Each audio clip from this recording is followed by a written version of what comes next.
যে রাজ্য সরকার আপনাদেরকে টাকা দিচ্ছে, বাংলায় মাননীয় মুখ্যমন্ত্রী মমতা বন্দ্যোপাধ্যায় আপনাদেরকে টাকা দিচ্ছে, যে টাকা দেওয়ার কথা ছিল দিল্লির কেন্দ্রীয় সরকারের প্রধানমন্ত্রী নরেন্দ্র মোদীর, সেই টাকা নরেন্দ্র মোদী দিচ্ছে না, আপনারা পাচ্ছেন রাজ্য সরকারের তরফ থেকে।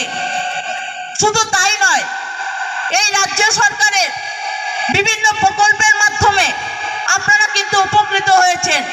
আপনারা দেখেছেন এই বাজেটে আমার সামনে যারা মা দিদি বোনেরা কাকিমারা বসে রয়েছেন, আপনাদের লক্ষ্মীর ভান্ডার নিয়েও অর্থের বৃদ্ধি করা হয়েছে।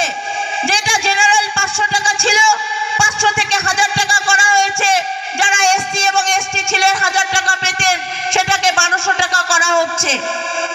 এবং যে 100 দিনের কাজ আপনাদের বন্ধ হয়ে রয়েছে, একটা রাজ্য সরকারের পক্ষে এত লক্ষ জব কার্ডধারী ব্যক্তিদেরকে হয়তো 100 দিন করে কাজ দেওয়া সম্ভব হবে না। তাই আগামী মে মাসের পর থেকে কর্মশ্রী প্রকল্পের মাধ্যমে আপনাদেরকে যাতে 50 দিন করে কাজ দেওয়া যায়, সেই ঘোষণাও মমতা বন্দ্যোপাধ্যায় করেছেন। আগামী দিনে আবার 100 দিনের কাজের মতো 50 দিনের কাজ করে আপনারা পাবেন। আপনারা নিজেরাই একবার ভাবুন যে এই গ্রাম পঞ্চায়েতে 92,29,169 টাকা আপনাদের মধ্যে ভাগ হবে। আপনার পার্শ্ববর্তী যে ঝাড়ালদা এক গ্রাম পঞ্চায়েত, সেখানে 98 লক্ষ টাকার উপরে প্রায় 1 কোটি টাকা সেখানে এসেছে। তাহলে সারা রাজ্যব্যাপী কত কোটি টাকা এই রাজ্য সরকার 100 দিনের যে টাকাটা কেন্দ্রীয় সরকারের দেওয়ার কথা ছিল, সেটা রাজ্য সরকার দিচ্ছে। শুধু তাই নয়, এই 2 বছরে এই টাকার কতগুলো সুদ হতো, সেই টাকাগুলো আপনারা বাতিল হয়ে গেলেন। এবং 2 বছরে আরো কাজ করলে আপনারা আরো কতগুলো টাকা পেতে পারতেন, তার থেকে আপনাদের বঞ্চিত করেছে এই কেন্দ্রীয় সরকার।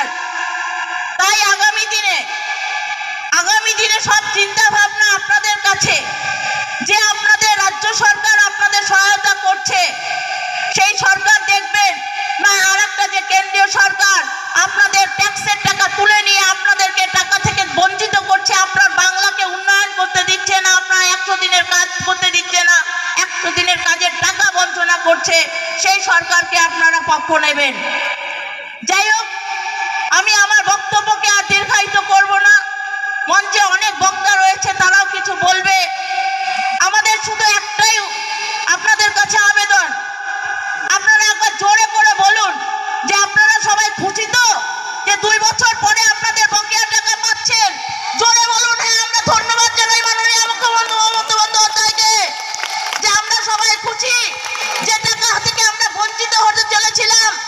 আমাদের হৃদয় সহযোগী যিনি নেত্রী রয়েছেন মাননীয় মুখ্যমন্ত্রী মমতা বন্দ্যোপাধ্যায়, সত্যি তিনি মাটির মানুষ, মা মাটি মানুষের সরকার হলেও তিনি মাটির সঙ্গে মিশে থাকা মানুষের কথাই সর্বদা চিন্তা করে। এবং তাই কেন্দ্রীয় সরকার বঞ্চনা করলেও রাজ্য সরকার আপনাদের সঙ্গে বঞ্চনা করেনি, আপনাদের হাতে সেই টাকা ফিরিয়ে দিয়েছে। আপনারা সকলে মিলে ধন্যবাদ জ্ঞাপন করবেন মাননীয় মুখ্যমন্ত্রী মমতা বন্দ্যোপাধ্যায়কে। উনি ভালো থাকলে আমরাও ভালো থাকবো। যাই হোক, সকলকে আরেকবার আমার আন্তরিক অভিনন্দন, প্রণাম, শ্রদ্ধা, সালাম জানিয়ে আমি আমার সংক্ষিপ্ত আলোচনা এখানে শেষ করছি। নমস্কার, ধন্যবাদ।